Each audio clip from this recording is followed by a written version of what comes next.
bwebanga enkwawayo yaguba vidiyo eno yiyo oyagala kutukuza nkwawayo abalala oyagala kutukuza buno obubayita buki bukongovule buno bwa black naye oluyagala obutukuze eno omubiri gwo gulabika bulungi naye obukongovule bwa black oyagala kutukuza maviiviigo ga black gezezaako gakuuta galema okutukula bino ebintu bigenda kuyamba bigenda kukola ku nkwawazo bigenda kukola ku bukongovule bigenda kukola ku maviivi bigenda kukola ku ngalozo bwona otina vidiyo eyo nze badde mbiyisa ku ngalo waliwo abalina engalo nga kuno za black nga naawe zaakusobera bigenda kuyamba katutandike okutabula remedies zaffe zino njagala ogoberere ka vidiyo kano nga bwenkakoze njagala onfunire kabbawereko funa ekintu nga kitukula bulungi kuba ogenda kuba nti ebintu bino byotabula bigenda ku mubiri gwo kati weetaga ekintu nga kiri clean funa kabbawereko nfunira baking powder njagala onfunireko akajiiko kamu okateeke mu bbawere eno nfunira Nescafe oba coffee nfunira ejiiko egyo gigattemu mu baking powder nfunira enniimu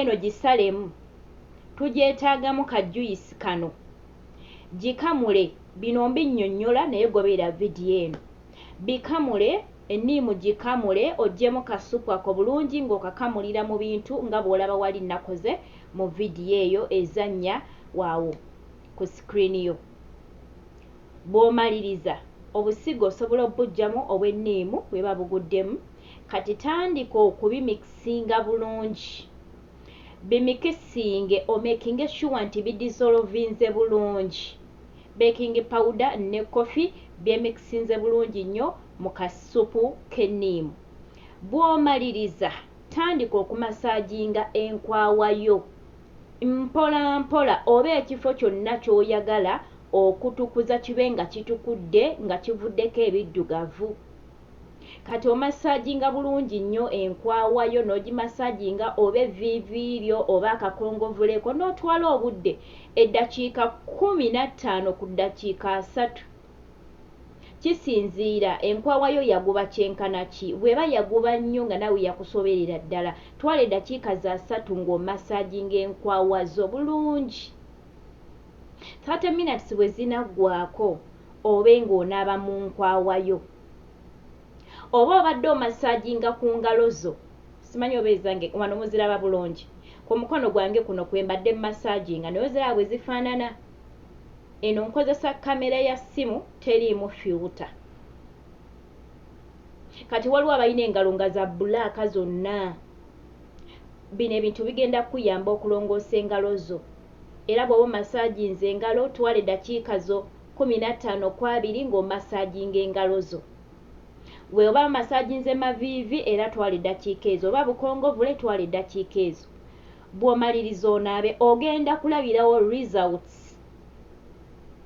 ku mulundi gwo ogusookedde ddala ogenda kulaba enjawulo bw'eba nkwawayo ng'ogimasaagize bulungi ogenda kulaba enjawulo bw'omaliriza ozinaabemu bulungi nnyo ng'omaze otunule mu nkwawayo olabe nti bw'ebadde oluusi bw'egenda okuba kati bw'onoonyiikira okukozesa ebintu bino n'obikozesa emirundi webanga enkwawayo yaguba nnyo kikozesa emirundi 3 buli wiiki emirundi 3 buli wiiki beera ng'omasaaginga enkwawayo onoogenda okikolera wiikisi 2 oba 3 enkwawayo egenda kuba ng'erabikira ddala bulungi ng'efaanana n'omubiri omulala nga teriimu kya bbulaaka kyonna kati ate ne weebeeteredde osobola okukafula nti oba kawiikire lutiiniko nti buli wiiki nja kumasaaginga ku nkwawa yange ng'era okozesa ebintu ebyo onogamba buli mwezi nja kukikolamu emirundi 2 kuba olwedde enkwawayo eba etukula ng'erabika bulungi kijja kuba nga nakyo kikukolera so ebintu bino bye tukozesa remedies ze tukozesa ewaka mu kufumba oluusi tubirya so bintu birungi nnyo tebirina side effect yonna okusinga bwe tunaagenda ne tugula ebintu ebigenda tuleeta ebimmonde mu nkwawa ebintu ebigenda okutuyubula ensusu nga biriwo olusi ne chemicals endala zigende zibe nti ate olusi zikulwaza. So bw'okozesa ebintu bino ate birungi nnyo nnyini ddala. Nsaba gwe wenna vidiyo eno gimpeereka like, osobola n'okugisharingirako omuntu omulala.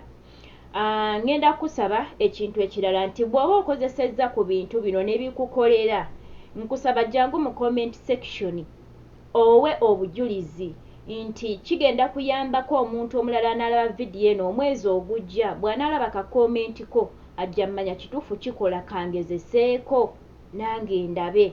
So bwe kiba kikoledde jangu mu comment section ate obe ng'oteekayo akamessage ako. Then ngenda kubabuulirayo engeri endala gye tusobolera okutukuza enkwawa. Ogenda kunfunira enniimu. Enniimu eno era tugyetaagamu kasupu. Then ogenda kunfunira Colgate. Colgate eno akola ku bintu bingi ate n'enniimu ekola ku bintu bingi. Nfunire enniimu, onfunire ne Colgate era biteeke mu kabawero obimikisinge bulungi nnyo. Bw'omaliriza ojja kuteekamuko ne ka baking powder ejiiko nga emu era obimikisinge bulungi. Omala otandika okumasaaginga enkwawa yo, gimasaaginge okumala eddakiika nga 15-30. Bino osobola n'okubirekamu ne bikalira mu nkwawa yo. Birekeemu bikalire mu nkwawa yo omale onaabe. Bannange ojja kujja ng'ow'obujulizi. Eno ye remedies namba 2 nti woba tokozesezza biri enniimu, baking powder ne coffee, osobola okukozesa enniimu, baking powder ne Colgate. Bigenda kukolera bulungi nnyo. Era bisobola okumasaaginga amaviiviigo, obukongovule n'enkwawa yo oba n'emikono gyo oba ekifo kyonna ekyaguba ku mubiri gwo nga kyaguba naye nga si bwe kyali bwe kityo. Mukwano yisawo ebintu bino masaaginga, ogenda kubanga ekifo ekyo kitukula bulungi nnyo. Mukama abanjagalire nnyo, oyo atakumira mpeera. Tujja kubanga tusinkana mu videos eziddako. Kyenkusaba kimu kwekuumirako nti bw'olaba ninako enkasuseeyo ate obe nga okakyekingako, kayinza okuba nga kwekyo kyentaddeyo kiyinza okukukolera obe nga ogezesaako oba okukisharingira omulala. Kale Mukama abankumire, tusinkane, mweraba.